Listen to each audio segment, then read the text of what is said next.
নমস্কার বন্ধুরা, কর্মদির সাথে আপনাদের স্বাগত। দেখতে পাচ্ছেন সামনে যে নোটিশটা, এটা হচ্ছে government of India ministry of railways থেকে জারি করেছে।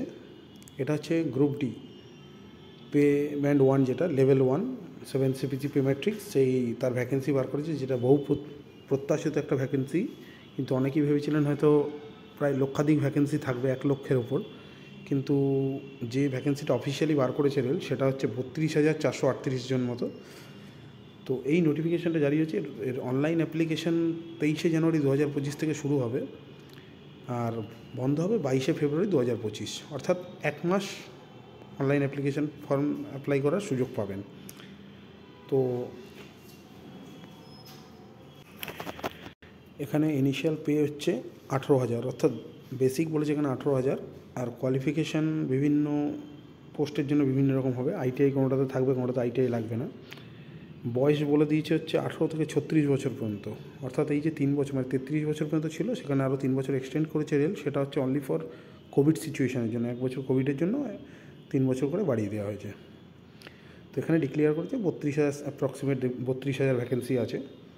এটা প্লাসই হবে, প্লাস মাইনাস নয়, প্লাসই হবে। এটা যা আছে, এখনও অনেক ডিভিশন বা অনেক জোন এখনও ভ্যাকেন্সি একসাথে করে পাঠায়নি, আপডেট হয়নি। এটা হতে পারে অ্যাপ্লিকেশান ফর্ম ফিল আপের পরে যেরকমভাবে লোকো পাইলটটা বেড়ে গেছিলো, বেড়ে যেতে পারে, অথবা একই থাকতে পারে।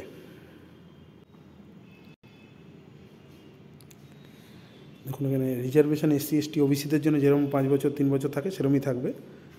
অ্যাপ্লিকেশন ফিজ যেটা প্রত্যেকটা রেলের প্রত্যেকটা পরীক্ষার জন্য থাকে 500 টাকা জেনারেল ওবিসিদের জন্য,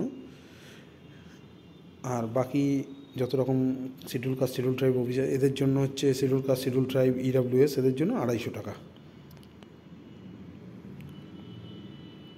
প্রতিটা ওয়েবসাইট, আরআরবির যে ওয়েবসাইট আছে, সেই ওয়েবসাইট থেকে আপনারা ফর্ম ফিল আপ করতে পারবেন। এখানে সব দিয়ে দিয়েছে। 23শে জানুয়ারি পর থেকে এটা শুরু হবে। এলিজিবল ক্রাইটেরিয়া যেটা আছে, সেটা হচ্ছে মূলত হচ্ছে মেন তো বেস মাধ্যমিক পাস। এবার মাধ্যমিক পাসের উপর কিছু পোস্ট থাকবে আইটিআই, কিছু থাকবে নন আইটিআই, অর্থাৎ যারা আইটিআই করেছে তাদের জন্য এটা বড় সুযোগ।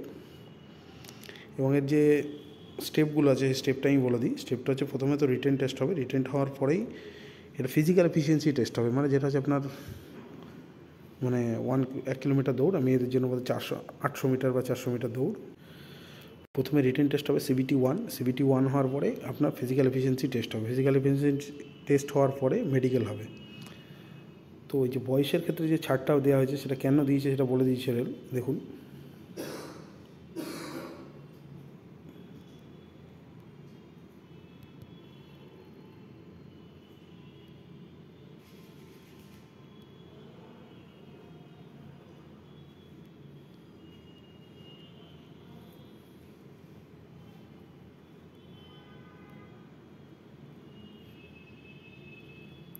এখন দেখিয়ে দিচ্ছি। এটা এই দেখুন, পরিষ্কার এখানে লেখা রয়েছে।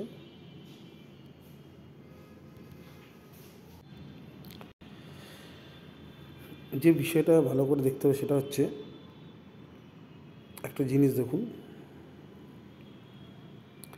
এখানে রেল কিন্তু কোনোভাবেই এখানে মেনশন করেনি যে বিভিন্ন পোস্টের জন্য আলাদা করে অ্যাপ্লাই। ফলে একটা ফর্ম ফিল আপ করলে আপনি সে সমস্ত যে পোস্টে আপনি এলিজিবল হবেন, সে মাধ্যমিক বেস হোক কিংবা আইটিআই বেস, সমস্তটার জন্য এলিজিবল হবেন। তো ফর্ম ফিল আপের জন্য তো আর প্রায় 20-25 দিন রয়েছে, 20-22 দিন রয়েছে। তো সেখানে 20-22 দিন পরে আপনি যখন ফর্ম ফিল আপ করবেন, তার আগে থেকেই প্রিপারেশান নিতে হবে আপনাকে।